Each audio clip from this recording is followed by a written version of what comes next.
दोस्तों आज हम मौजूद हैं एक महत्वपूर्ण इम्पोर्टेंट टॉपिक के बारे में जानने के लिए जो आप लोगों ने कभी नहीं सुना होगा। गाइस, आपको क्या पता है पृथ्वी पर ही जीवन संभव था? आपको पता ही होगा कि पृथ्वी एक ग्रह है जिस पर हम लोग रहते हैं। यहाँ पर हवा, पानी, वॉल्केनो, जो भी प्राकृतिक घटनाएं होती हैं यह सब हम अनुभव करते हैं। लेकिन क्या आपको पता है कि पृथ्वी पर से जीवन पहले से था? क्या उससे पहले भी जीवन किसी और ग्रह पर संभव था? तो आज हम जानेंगे कि भारत जो 2024 में अपना वीनस यानी कि शुक्र ग्रह का परमिशन जो भेजने वाला है वह हमारे देश के लिए या पूरे वर्ल्ड के लिए किस प्रकार से इम्पोर्टेंट होने वाला है। तो आज हम जानेंगे कि शुक्र ग्रह पर जीवन क्यों समाप्त हो गया।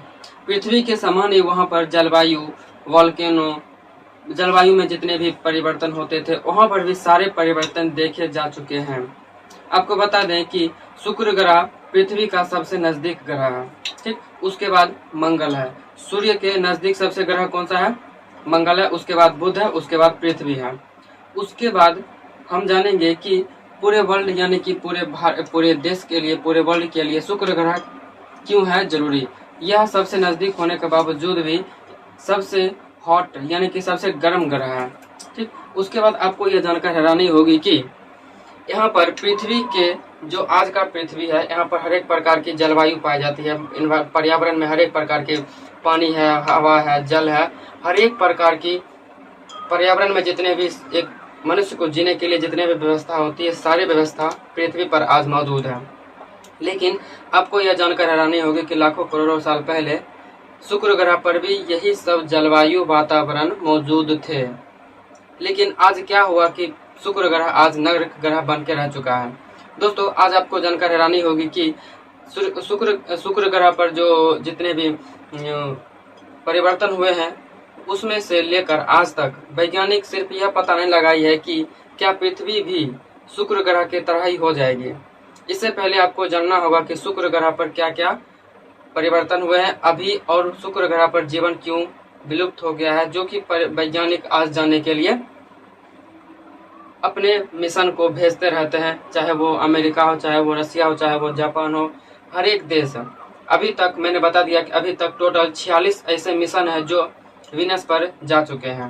लेकिन ऐसा भी कोई भी देश नहीं है जो वहां पर लैंडिंग कर सके। हालांकि अमेरिका फ्लाई बाई एक मिशन का नाम है जो फ्लाई बाई मिशन के थ्रू 1961 में गया था, लेकिन वह उतर नहीं पाया। 1961 में वह फेल मार गया। लेकिन फिर भी 1962 में अमेरिका ने अपना मिशन स्टार्ट किया। उसके बाद फिर वह दूसरे पायदान में वह अपना मिशन को सक्सेसफुल कर पाया, ठीक है। तो आज हम जानेंगे कि शुक्र ग्रह क्यों है हमारे लिए जरूरी, ठीक।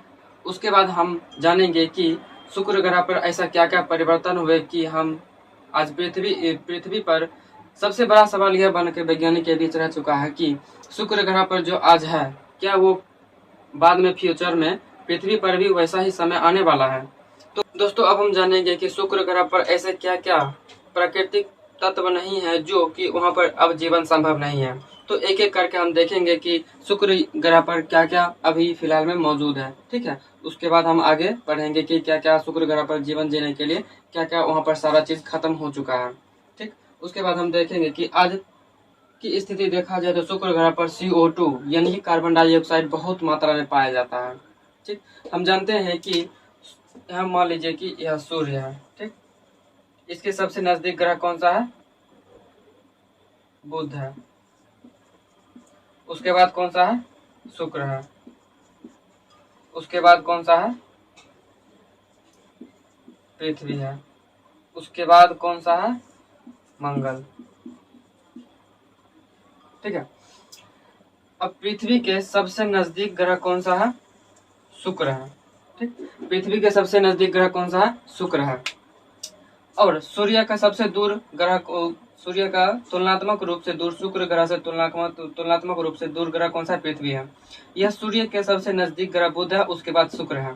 तो सूर्य सबसे जलता हुआ एक आग का गोला है, तो उसके पास जितने भी ग्रह रहेंगे उसमें ऑटोमेटिकली है कि वहां पर सबसे ज्यादा गर्म और सबसे ज्यादा हीट पाया जाएगा। इसीलिए शुक्र ग्रह सबसे तापमान यानी कि सबसे गर्म ग्रह है, ठीक। उसके बाद हम देखेंगे कि यह सबसे गर्म ग्रह है क्योंकि यह सूर्य के सबसे नजदीक है। बुध के बाद दूसरा सबसे नजदीक ग्रह कौन सा है? शुक्र है। उसके बाद हम देखेंगे कि इसके वातावरण में अम्लीय वर्षा होती है। अम्लीय वर्षा, अम्लीय वर्षा हमारे पृथ्वी पर भी होती है। ये क्यों होती है? क्योंकि हमारे वातावरण में सल्फर डाइऑक्साइड और सल्फर डाइऑक्साइड के कारण जो भी वर्षा होती है उसमें सल्फर डाइऑक्साइड और पानी की बूंदें मिलकर मिक्स होकर वो जो पृथ्वी पर गिरती है उसे अम्लीय वर्षा कहते हैं। इसी के कारण आज ताजमहल का जो चमक है वो क्षय हो चुका है, रंगहीन हो चुका है। ठीक है। अब शुक्र ग्रह पर भी अम्लीय वर्षा होती है। वो किस तरह से होती है? मैंने आपको बता दिया कि उसके शुक्र ग्रह के ऊपरी परत पर सल्फ्यूरिक अम्ल और सल्फर डाइऑक्साइड मौजूद है। तो वहां पर जब वर्षा होती है तो उसके पानी की बूंदे उस शुक्र ग्रह पर गिरती है तो वह सल्फ्यूरिक एसिड और सल्फर डाइऑक्साइड से पानी मिक्स होकर क्या बना लेती है? अम्लीय वर्षा बना लेती है। ठीक। उसके बाद हम देखेंगे कि शुक्र ग्रह पर 475 डिग्री सेल्सियस तापमान पाया जाता है। यहाँ पर आज का परिप्रेक्ष्य में देख लें तो दिल्ली या फिर हमारे बिहार में या फिर पटना में लगभग औसत तापमान लगभग अभी फिलहाल 40-42 डिग्री के आसपास है। फिर भी इतना धूप होने के बावजूद भी हम लोगों का फेस बाहर निकलने पर जलता है। तो आप यह देख सकते हैं कि वहां पर तापमान जो है 475 डिग्री सेल्सियस, अभी फिलहाल वहां पर 475 डिग्री सेल्सियस मौजूद है। वहां इसके सामने अगर हम लोग जाएंगे तो धूल बनकर कब उड़ जाएंगे पता ही नहीं चलेगा। इसके सामने अगर जाएंगे तो शीशा भी टपक टपक के पानी की तरह नीचे गिरेगा। ठीक है। उसके बाद हम देखेंगे कि आखिर क्यों इसरो 2024 में ही अपना मिशन भेजेगी। ये 2022 में भी क्यों भेज नहीं सकती, 2023 में भी भेज सकती थी, 2024 में ही क्यों यह अपना मिशन भेज रही है। ठीक। तो आज अभी हम जानेंगे कि इसरो जो है अपना मिशन 2024 में ही क्यों भेज रही है। आपको पता चलेगा कि मिशन जो शुक्र ग्रह है पृथ्वी का सबसे नजदीक ग्रह होने के बावजूद यह, तो हम देखेंगे कि 2024 में ही इसरो जो है अपना वीनस मिशन 2024 में ही क्यों भेजेगी। सबसे पहले मान लीजिए कि यहाँ पर सन है। ठीक। उसके बाद यहाँ पर मान लीजिए कि यहाँ बुध ग्रह है, यहाँ पर शुक्र ग्रह है,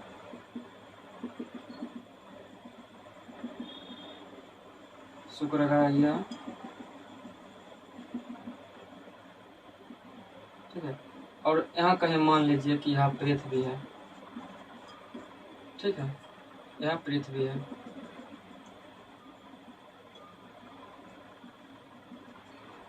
ठीक। हमने देख लिया कि यह सूर्य है। सूर्य के सबसे नजदीक ग्रह कौन सा है? बुध है। उसके बाद कौन सा है? शुक्र ग्रह। उसके बाद पृथ्वी है। उसके बाद मंगल है, बृहस्पति है, शनि है, यूरेनस है। ठीक है। लेकिन सूर्य का सबसे नजदीक ग्रह है बुध, उसके बाद शुक्र है, शुक्र के बाद कौन सा ग्रह है? पृथ्वी है। ठीक है। पृथ्वी। अब देखिए मान लीजिए कि 2024 में ही यह अपना क्यों मिशन भेजेगी वो हम आपको बता रहे हैं कि जैसे मान लीजिए कि पृथ्वी भी अपना चक्कर लगाती है अपने अक्ष पर और शुक्र भी अपने अक्ष पर चक्कर लगाती है। लेकिन 2024 में शुक्र जो है ये भी चलेगी, ये भी चलेगी, लेकिन 2024 जो है शुक्र ग्रह पृथ्वी के सबसे नजदीक रहेगा, यानी कि इस अक्ष पर रहेगा, यहाँ पे रहेगा।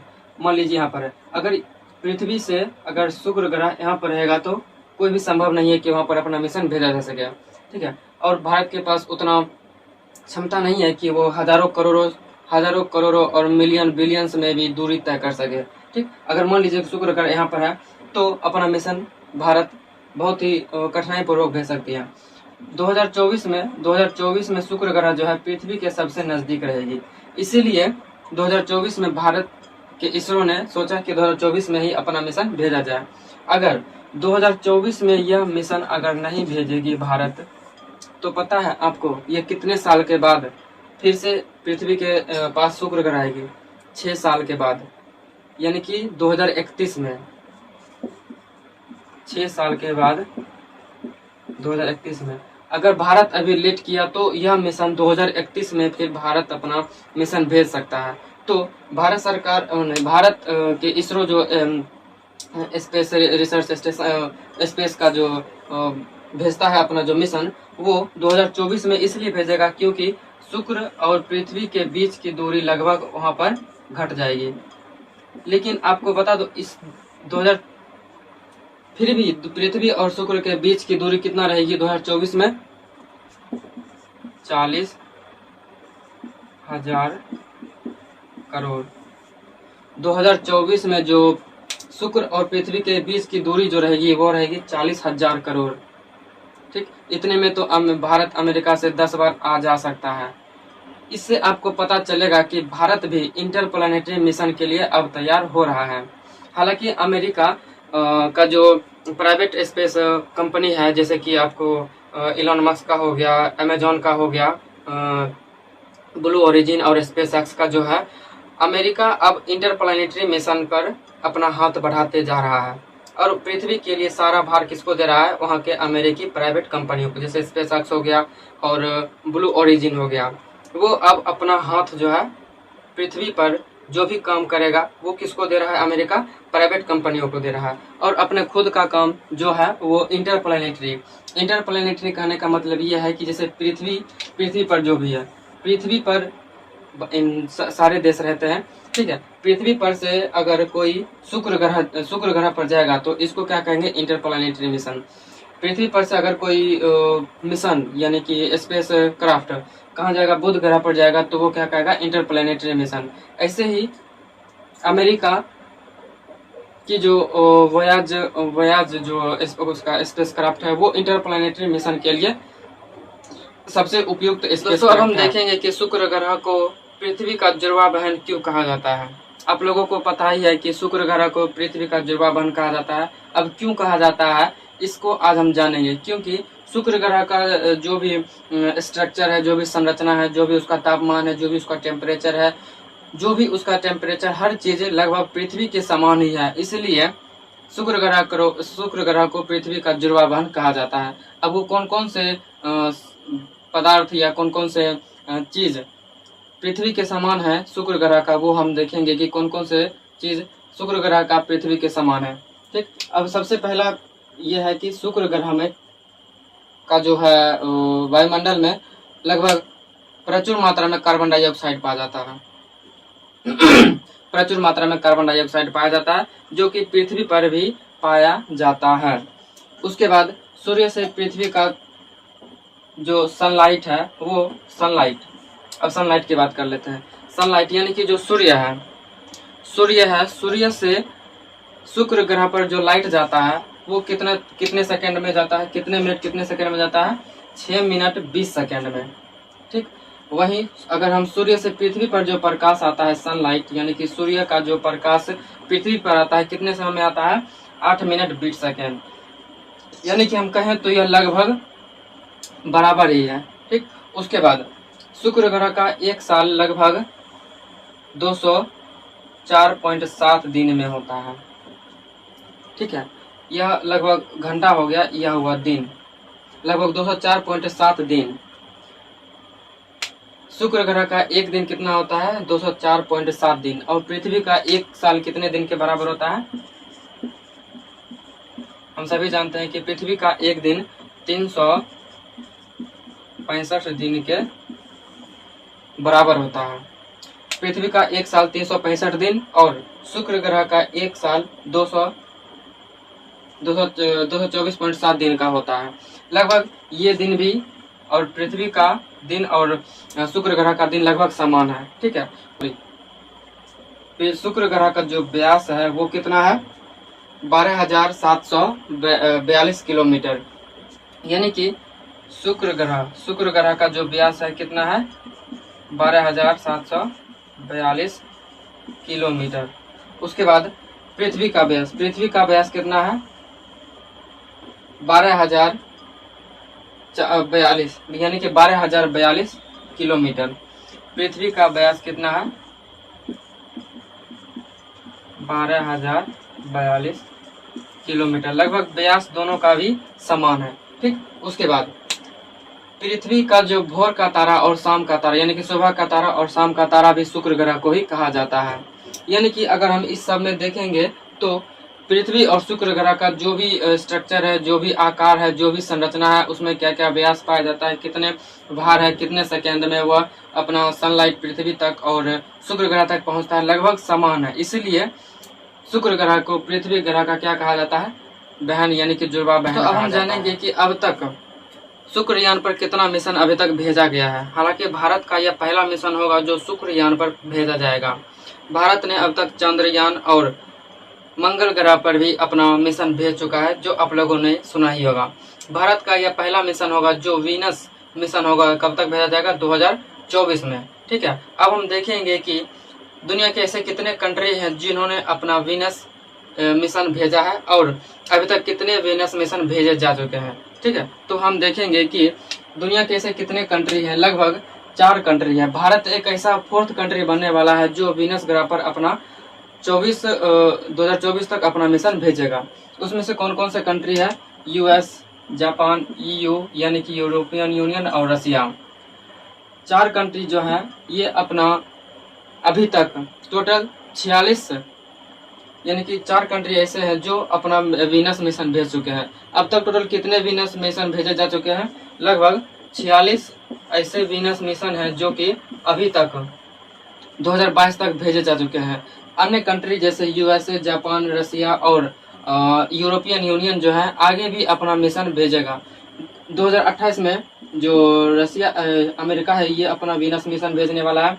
रसिया जो है एक 2030 के आसपास अपना मिशन भेजेगा वीनस ग्रह पर। ठीक है, उसके बाद अब हम देखेंगे कि इंडिया 5वां कंट्री ऐसा बन चुका है जो अपना वीनस मिशन कहाँ भेजेगा, शुक्र ग्रह पर भेजेगा। कौन सा मिशन, हालांकि जैसे चंद्रमा पर जो मिशन भेजा गया था उस मिशन का क्या नाम था, चंद्रयान मिशन था। Chandrayaan mission 1, Chandrayaan mission 2। और उसके बाद मंगल ग्रह पर जो भी इंडिया ने मिशन भेजा था उस मिशन का क्या नाम था, मंगलयान भेजा था। उसके बाद लेकिन जो शुक्र ग्रह पर जो मिशन भेजा जाएगा इसरो ने, वह जो मिशन है उस मिशन का नाम अभी तक नहीं दिया गया है। लेकिन जिस प्रकार से हम देख रहे हैं कि चंद्रमा पर जो मिशन भेजा गया था चंद्रयान मिशन कहलाया, मंगल ग्रह पर जो मिशन भेजा गया था वह मिशन क्या कहलाया, मंगल मिशन कहलाया। उस प्रकार से हम कह सकते हैं कि इसरो अगर यह मिशन भेजेगा शुक्र ग्रह पर तो यह शुक्रयान मिशन कहलाएगा। ठीक है, उसके बाद हम देख लिए कि यह 5वां कंट्री होने वाला है जो कि अपना मिशन भेजेगा। कब तक भेजेगा, 2024 तक भेजेगा। ठीक, उसके बाद ऐसा कौन सा, अब हम देखेंगे ऐसा कौन सा कंट्री है जो शुक्रयान पर पहला मिशन भेजा था। हालांकि रसिया और अमेरिका 2 ऐसे राष्ट्र हैं जो दुनिया में सर्वप्रथम किसी भी चीज में सर्वप्रथम आना चाहते हैं।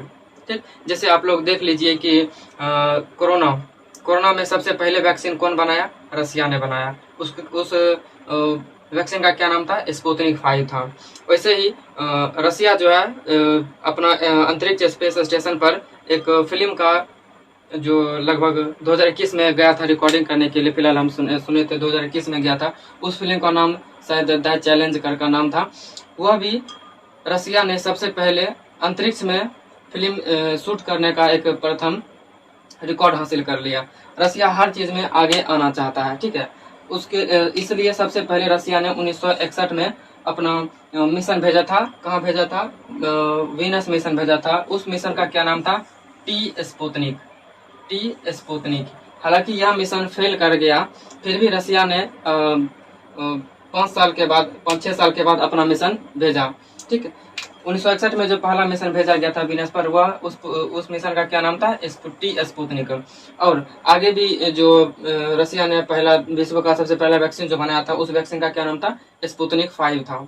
ठीक, उसके बाद 1962 में US यानी अमेरिका ने मेरिनर करके जो मिशन है वो भी भेजा था 1962 में। उसके बाद जस्ट अमेरिका और रसिया के बाद अमेरिका भेजा था। मैंने कहा कि अमेरिका और रसिया दोनों हर चीज में, किसी भी चीज में सर्वप्रथम आना चाहते हैं। आप लोगों को पता ही है कि कोई भी चीज सेकेंडरी आता है तो उसको ज्यादा याद नहीं रखा जाता है। जो दुनिया में फर्स्ट आता है उसको ही सबसे पहले याद रखा जाता है। ठीक है, तो सबसे पहले किसने किया था, मिशन भेजा था 1961 में स्पुतनिक 5 के द्वारा। कौन टी स्पुतनिक भेजा था, रसिया, वो फेल मार गया। उसके बाद 1962 में USA, कौन सा, उस मिशन का क्या नाम था, मेरिनर मिशन, वो भी फेल कर गया। ठीक, उसके बाद फिर अमेरिका ने 1962 यानी कि उसी ईस्वी में 1962 ईस्वी में भी मेरिनार 2 करके एक मिशन भेजा था। वह मिशन जो है वह सफल हो गया था। ठीक, वह मिशन जो है सफल हो गया था। उसके बाद हमने आपको बता ही दिया है कि यह टोटल अभी तक कितने मिशन भेजे जा चुके हैं, 46 मिशन भेजे जा चुके हैं। आपको दोस्तों आज आपको जानकर हैरानी होगी कि जितने भी मिशन भेजे जाते हैं अभी तक 30 साल में लगभग 3 ऐसे ही मिशन हैं जो शुक्रयान के कक्षा में स्थापित हो पाया है। 30 साल में जितने भी मिशन को भेजा गया है, लगभग अब मान लीजिए कि 46 मिशन भेजा गया था। ठीक है, इसमें से लगभग 43 मिशन फेल मार गया अंतरिक्ष यान में। ठीक है, उसके बाद लगभग 3 ऐसे मिशन थे जो अंतरिक्ष यानी कि जो शुक्रयान के कक्षा है उसमें स्थापित हो पाया। 30 साल में 30 साल में 3 स्पेस क्राफ्ट, 3 साल में सिर्फ 3 स्पेस क्राफ्ट ऐसे थे जो यानी कि शुक्र ग्रह के जो कक्षा है उसमें स्थापित हो पाया। अंतरिक्ष में जो भी मिशन भेजा जाता है वो किस प्रकार के मिशन से भेजा जाता है। दोस्तों मैं आपको बता दूं कि अंतरिक्ष में जो भी देश अपना मिशन भेजता है वो 3 प्रकार के मिशन को सेव करके वो अपना मिशन स्पेस क्राफ्ट को अंतरिक्ष में भेजता है। वो 3 मिशन कौन कौन से हैं चलिए मैं आपको बताता हूँ। वो 3 मिशन है फ्लाई मिशन, उसके बाद लैंडर मिशन, उसके बाद ऑर्बिटर मिशन। हमने आपको बताया कि ऐसे 4 ही कंट्री हैं जो शुक्र ग्रह पर अपना शुक्रयान यानी कि स्पेस क्राफ्ट भेजेगा। ठीक है, जो अब हम क्या पढ़ रहे थे कि कौन से देश अपना मिशन किस मिशन के द्वारा अपना स्पेस क्राफ्ट भेजता है। ठीक, उसके बाद हम देखेंगे कि सबसे पहले फ्लाई मिशन क्या होता है। फ्लाई मिशन इसमें मैंने आपको बताया था कि सन 1962 ईस्वी में नासा यानी कि अमेरिका ने मेनियर करके 1962 में अपना पहला शुक्रयान भेजा था। कब भेजा था? 1962 में स्पेस क्राफ्ट। अब देखिए कि ये फ्लाई मिशन होता क्या है।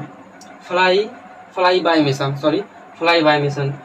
मिशन इसमें क्या होता है कि स्पेस क्राफ्ट ग्रह से होकर गुजरता है। स्पेस क्राफ्ट उस ग्रह से होकर उतरता है। जैसे मान लीजिए कि यह ग्रह है, जैसे आप मान लीजिए कि यह ग्रह है, ठीक है, और यह पृथ्वी है। जैसे यह ग्रह है बुध और यह ग्रह है पृथ्वी।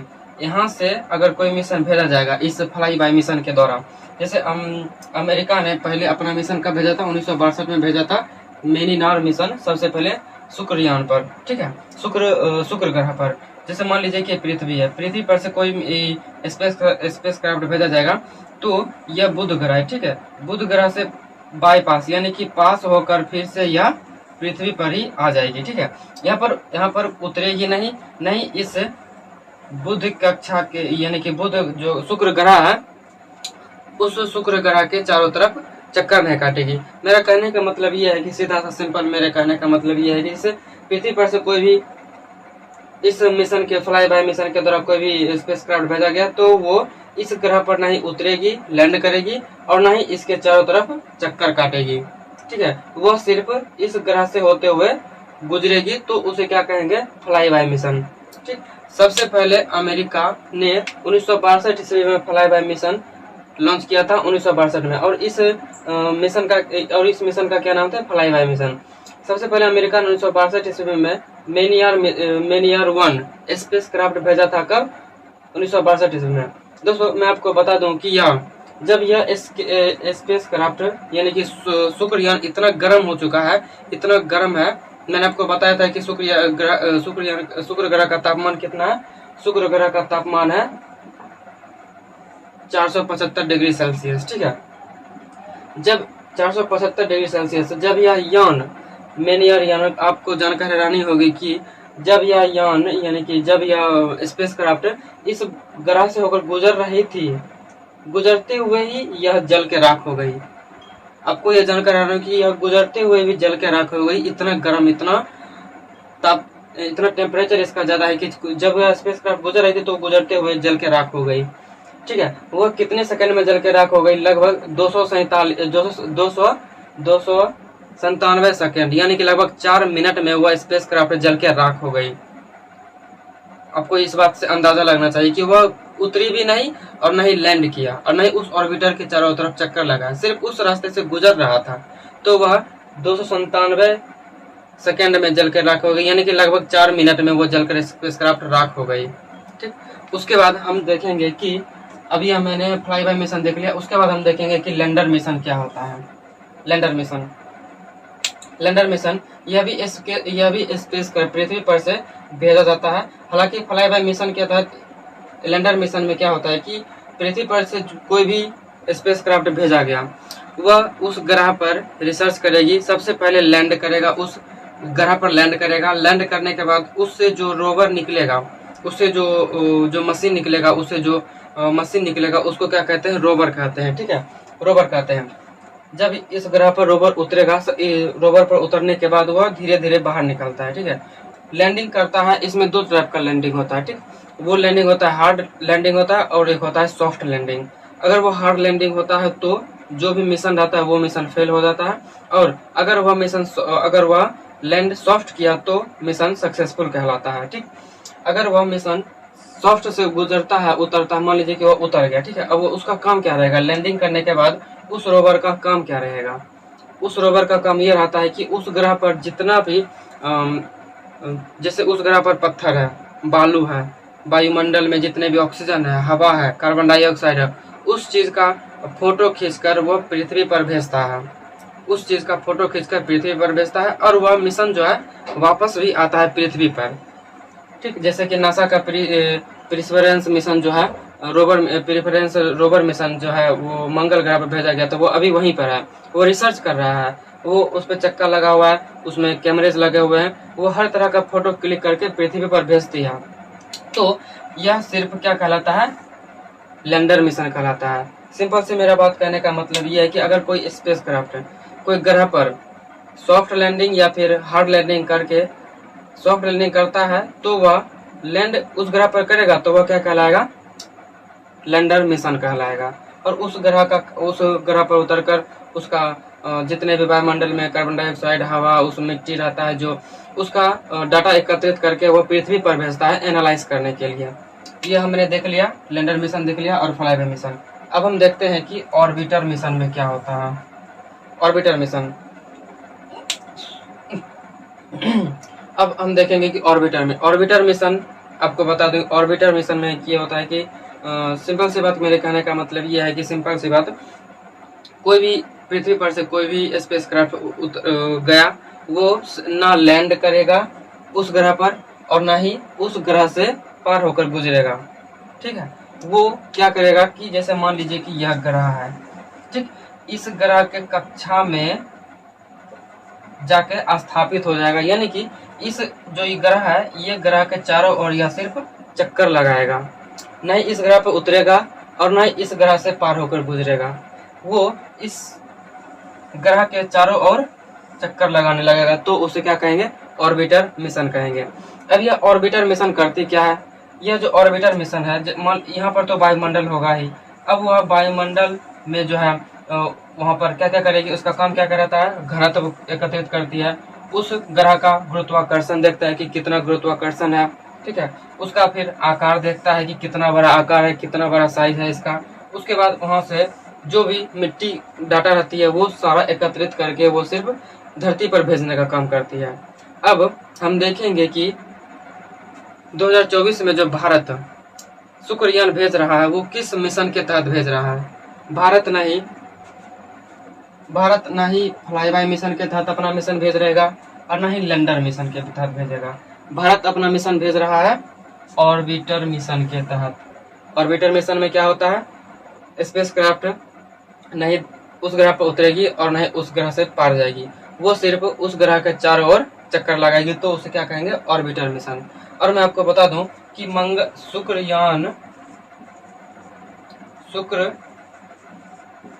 शुक्रयान यानी कि शुक्रयान 1 जो भारत का प्रथम शुक्रयान मिशन, शुक्र ग्रह पर जाने वाला प्रथम यान होगा, उसे अभी नाम नासा इसरो के द्वारा नाम नहीं दिया गया है, लेकिन फिर भी जैसा परसेप्शन मुझे लग रहा है वो शुक्रयान 1 ही रहेगा। जैसे मैंने आपको बताया था कि चंद्रमा पर गया तो चंद्रयान मिशन कहलाया, मंगल ग्रह पर गया तो मंगलयान कहलाया। ठीक, उसी प्रकार शुक्र ग्रह पर मिशन कोई जाएगा तो वह क्या कहलाएगा, शुक्रयान। यानी कि शुक्र ग्रह पर पृथ्वी यानी कि इसरो का पहला मिशन है, इसलिए यह शुक्रयान 1 कहलाएगा। अब इस शुक्रयान को बनने में कितना करोड़ रुपया, आपको अंदाजा नहीं होगा इस बात से। लगभग इसरो इस यान पर, इस मिशन पर 500 से 1000 करोड़। भारत का इसरो जो है इस मिशन पर 2024 तक 500 से 1000 करोड़ रुपया खर्च करने वाली है। हालांकि नासा के से कम ही है, नासा से कम है।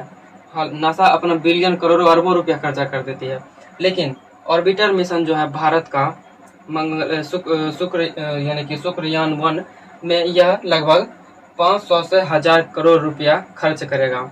अब आप लोग कहेंगे कि जब इतना सब कुछ पता होने के बावजूद भी शुक्र ग्रह पर कोई नहीं उतरेगा, उस पर वातावरण इतना गर्म है, फिर भी उसे जाने से क्या फायदा होगा।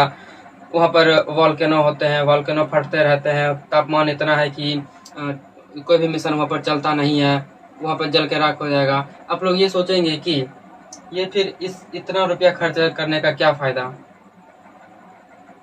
आपको कहीं भी कोई भी आदमी बोलेगा कि मिशन यान पर इतना खर्चा भारत इतना खर्चा कर रहा है, ठीक है, यह मुद्दा बन जाता है कि इतना रुपया खर्चा कर रहा है, ये कहीं स्कूल में लगा लेते या फिर हेल्थ सेंटर में खर्च करवा देते तो भारत का हेल्थ का सेक्टर सुधर जाता।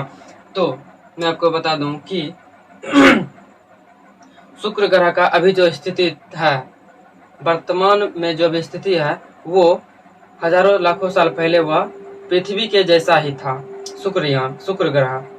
लेकिन यह जो मिशन है ऑर्बिटर मिशन, वहां पर उतरेगी नहीं उससे पास करेगी, वहां पर चारों तरफ चक्कर लगाएगी, यह जानकारी लेने के लिए कि ऐसा क्या कारण था कि शुक्र ग्रह इस अवस्था में है। अभी अंतरिक्ष के पास भी ऐसा कोई भी प्रमाण नहीं है कि वो डायरेक्ट आपको बता दें, लेकिन यह सिर्फ जानकारी लेने के लिए हर देश अपना अपना मिशन भेजता है कि क्या पृथ्वी भी अभी जो शुक्र ग्रह है उसके जैसा हो जाएगी।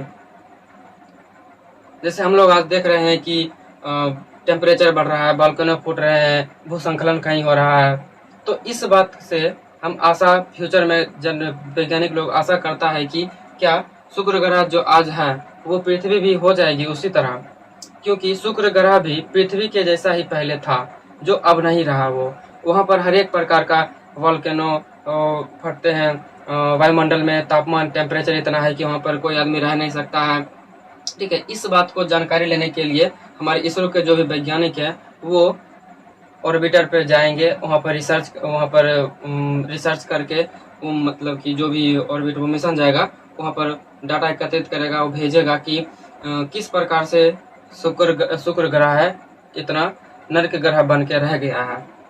तो दोस्तों आपको ये सेशन कैसा लगा कमेंट्स करके ज़रूर बताइएगा, और ऐसे वीडियोस के लिए हमारे यूट्यूब चैनल को सब्सक्राइब कर ले, एंड अपने देश से प्यार, किसानों का आदर और महिलाओं का सम्मान जरूर करें। मिलते हैं नेक्स्ट वीडियो।